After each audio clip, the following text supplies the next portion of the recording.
So day one of my flight instructor course is done, and a bit of reflection on today.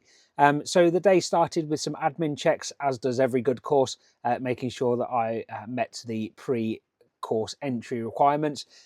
So in short, to enter into a flight instructor course, you must have, if you don't hold a CPLA, a minimum of 200 hours total time, 150 hours piloting command time, must have completed the CPL cross country, so that's 300 miles with 2 airfields, and you must also have done 10 hours worth of instrument instruction.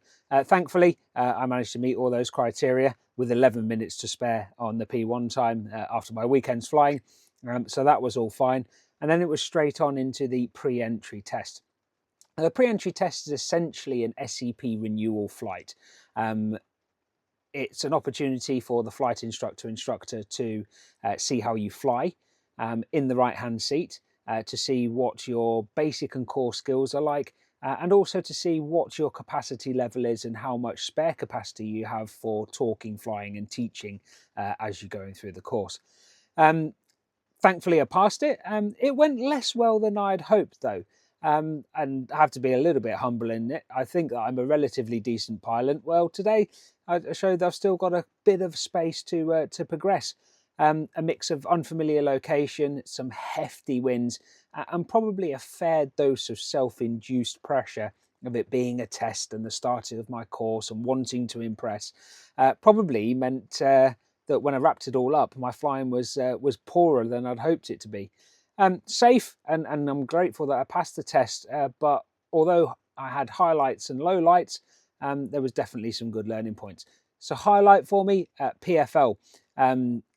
Even though I was flying in the right-hand seat, and it's actually quite strange doing a PFL to the right rather than doing it to the left, I got the usual, oh no, your engine's failed, and just went into those automatic drills of making sure that you followed the attempting restart checks, get all the important checks out, your maydays, identifying a field, all that stuff. I'm not going through it in order.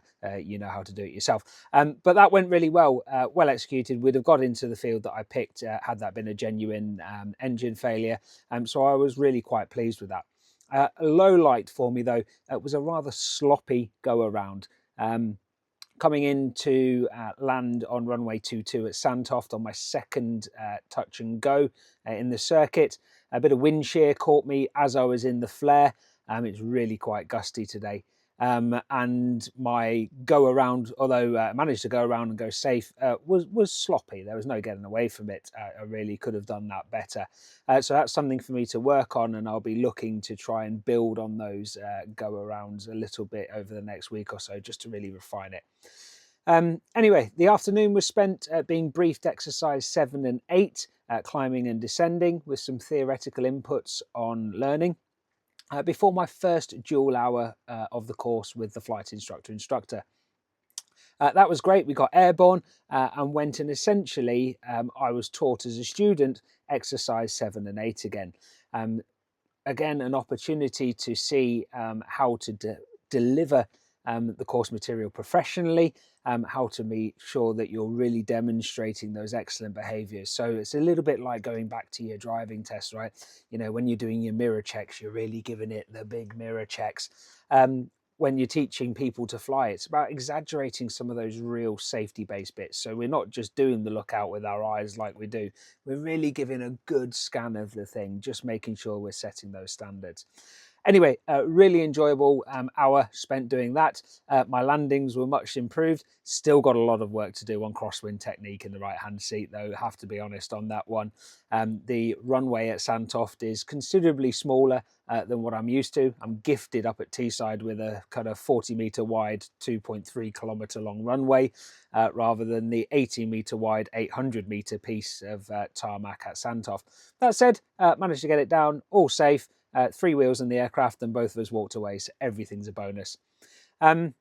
Whilst my fellow course student was up doing the same lesson with the flight instructor, I was lucky to get to play student for another candidate who needed some mutual flying time.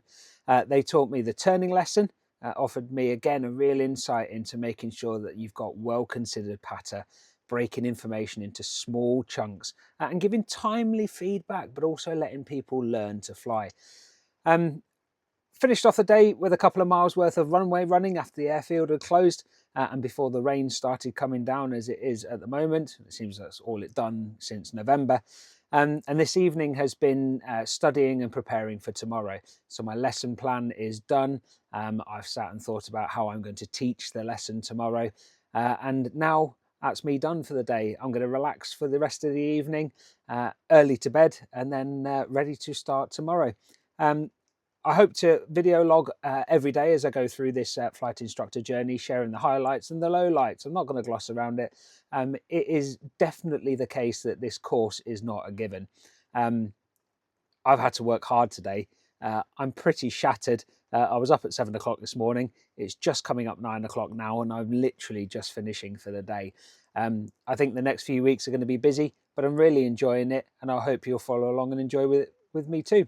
Anyway, for now, good night. I'm off to bed.